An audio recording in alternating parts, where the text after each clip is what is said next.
Good afternoon, it's Thursday, the 4th of March, and welcome to my latest video update. Well, we're at an exciting time at the moment because having gone through what's now nearly a full calendar year of COVID restrictions, I think there really is prospect of improvements both at the RHN and indeed nationally.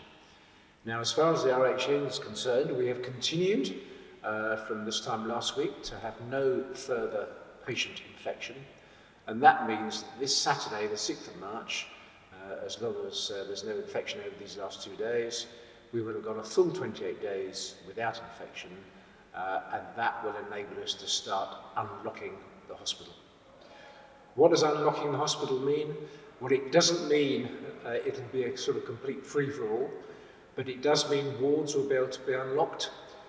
Instead, we will go back to where we were before with zones, so there won't be complete free movement across the hospital, but those working in zones will be able to move around their zones. It also means staff will be able to return to using Reed's restaurant for takeaway and to go and eat in the various zoned break rooms that you might recall we had set up last year. So this is really going to be a great step forward and the first step towards normality, I think. Now, it's my firm belief that one of the main reasons why we're able to do this is because of the success of the vaccination program. And the vaccination program continues to go ahead very successfully. And indeed, next week, many of the people, both patients and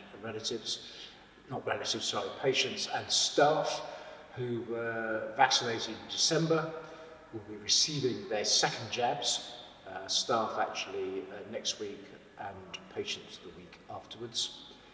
And as far as first jabs are concerned, we now have about 90% of our staff who have been vaccinated, which is great.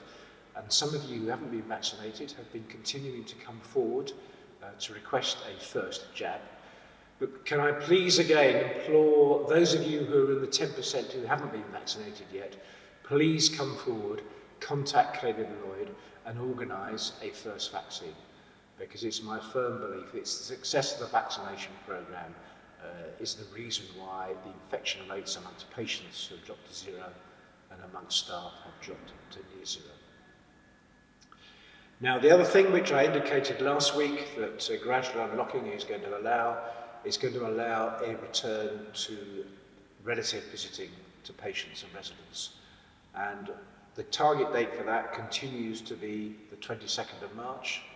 Obviously, as long as there's no setbacks between now and then. Details are appearing in my weekly newsletter, but basically we are going to be able to allow visiting, albeit on a sort of restricted ward-by-ward basis, but on a faster cycle than was the case last year. So every patient will be able to be visited twice a month initially by their relatives.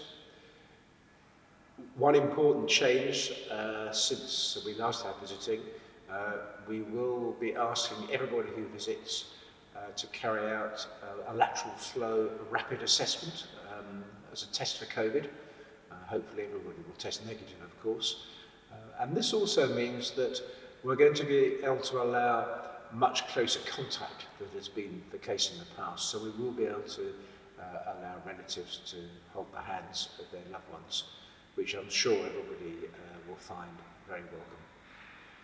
Now, there's still nearly 3 weeks to go, 2.5 weeks until visiting starts. So, of course, please keep an eye on our website and on my newsletter and indeed on subsequent videos for any updates, just in case there's any change to the plan and certainly for more detail. But at the moment, we are very much heading towards visiting being able to restart on the 22nd of March. Beyond that, of course, much depends on what happens nationally. We have to keep a very close eye on the government's unlocking programme, which I'm sure you all know is pretty cautious and rightfully slow in the early days to make sure there isn't another take-off in infections. But hopefully we are now heading back towards some form of normality. Thanks very much, and I'll give an update next week.